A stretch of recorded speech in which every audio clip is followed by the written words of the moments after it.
Further to this scenario, I wanted to share with you one of my own experiences as a trainee doctor. I was a registrar doing obstetrics and gynecology. At that stage, we used to work shifts of nights. We'd often do 14-hour nights starting at 6 o'clock in the evening, finishing at 8 o'clock in the morning for 4 or 5 nights in a row, depending on which hospital you were with. There was no backup reg or sick relief reg available to cover people's illnesses, which was short-sighted, but one of the issues with junior docs working in tight rosters is that that's often the case. Anyway, I clearly had upper respiratory tract infection, viral illness. I had upper sore throat, cough, coryza, and a temperature of 38.5.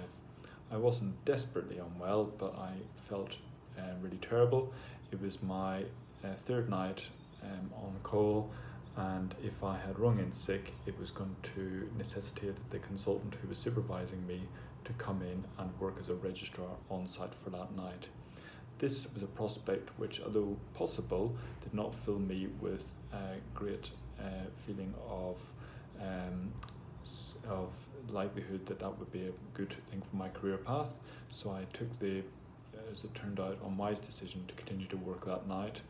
Everything seemed to be going well until I was called at approximately 3 o'clock in the morning to assess a woman for instrumental delivery because she had secondary arrest pushing. I made a poorly informed decision to try and deliver her baby in the room with a Ventouse instrument. I was not able to deliver the baby successfully, and I needed then to perform an emergency cesarean section and call my theatre team in.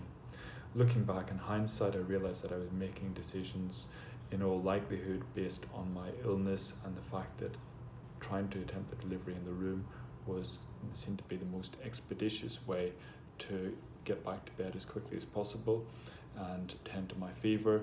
But in the balance of hindsight, I made a poor decision in terms of her management, which then meant when I couldn't deliver her successfully vaginally, I needed to proceed to a cesarean section.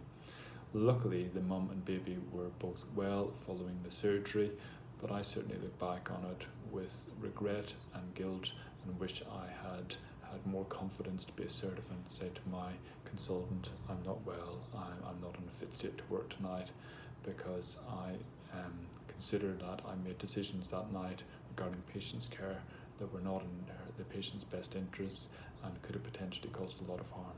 Thank you.